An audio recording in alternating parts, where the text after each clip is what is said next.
આમાં જે દાળ છે અને દાળ છે 11 કટ્ટા દાળ છે 11 કટ્ટા દાળ છે અને એક તવેરા હતી એમાં આખી ફૂલ ભરેલી હતી એ ફરાર લઈ ગયો સસ્તા અનાજની દુકાનમાંથી આ લોકોએ બારોબાર સગે વગે કરે ને આપણા લોકો જ્યારે પણ માલ લેવા જાય ત્યાં આપણું એમાં ત્યારે આ લોકોએ આપણે વાળાને એવું કહે કે હજુ દાળ નથી આવી કે તેલ નથી આવ્યું કરી ખાલી ચોખાને ઘઉં આપીને મોકલી દેતા હોય છે ત્યારે વારંવાર આપણા આદિવાસી વિસ્તારમાં આનું શોષણ થાય છે અને એનો અવાજ જ્યારે આપણા કોઈ પણ આદિવાસી સમાજના આગેવાન અથવા કોઈ પણ ગામનો આગેવાન કે કોઈ બાળક કે કોઈ વડીલ જઈને ઉઠાવતો હોય અવાજ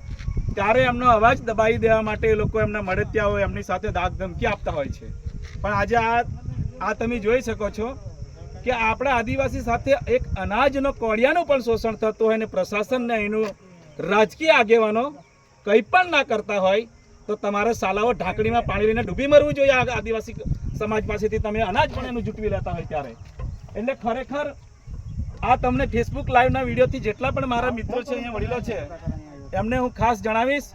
કે આપણા આદિવાસી વિસ્તારમાં બિન આદિવાસી લોકોએ જે સસ્તા અનાજની દુકાનો ચલાવે છે એ દુકાનોને ખરેખર એમના લાયસન્સ રદ કરી દેવા જોઈએ અને આવું વર્ષોથી ચાલતું આવ્યું છે અને આપણા આદિવાસી સમાજને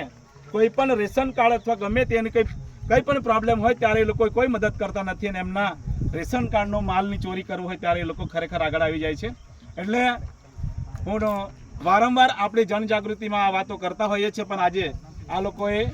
ખરેખર આપણા આદિવાસી સમાજના જેટલા પણ અહીંયા યુવાનો અને લોકો ભેગા થયા અને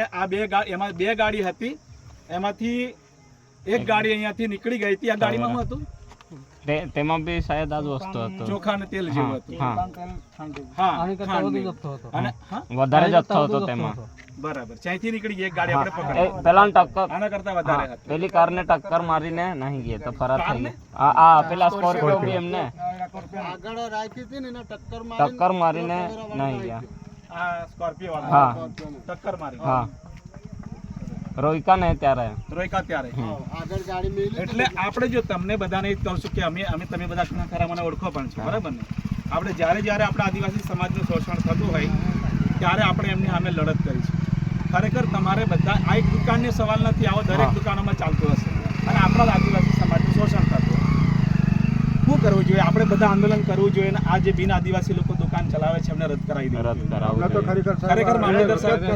આપણે બધા તમે જો મને સહકાર આપે તો હું તમારી સાથે રહીને એમની સાથે લડવા માટે તૈયાર છું બરાબર છે ને લડવું જોઈએ ને આપણે કેમ કે આપણા હકનું આપણે કોઈ સરકારનો વાંક નથી કાઢતા ને એ તો આપણને આપ્યું છે પણ એ આપેલામાંથી આ લોકો ચોરી કરતા હોય તો નહીં ચલાવાય ને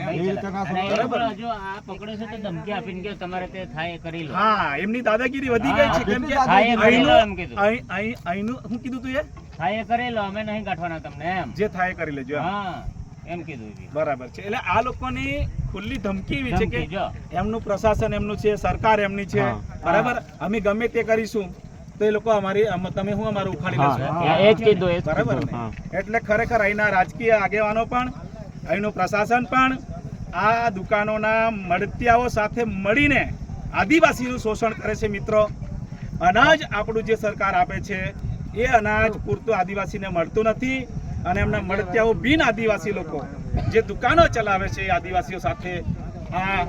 તમે જોઈ શકો છો કે આજે ગાડીઓ રોકી અને એક બોલેરોને પણ એ લોકોએ ટક્કર મારી છે મેં તમને એ પણ બતાવું આ બાજુ પાછળ છે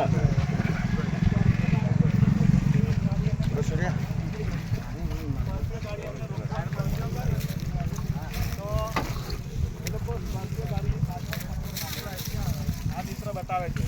અને એક ગાડી અહીંયાથી ભાગી ગઈ છે અને દાદા પૂરતું નહીં આપતા આપે ને જેને 10 મળતું હોય ને એને ખાલી 5 જ આપે છે 5 જ આપે છે એ તો ઝઘડો કરી લઈ જવું પડે એ બી 5 આપે તો બરાબર તમારી કઈ દુકાન લાગે છે દુગ્ધા લાગે છે ઠીક છે તો આટલું બધું શોષણ આપણું થાય ને આપણો સમાજ કોઈ પણ એ શોષણનો ભોગ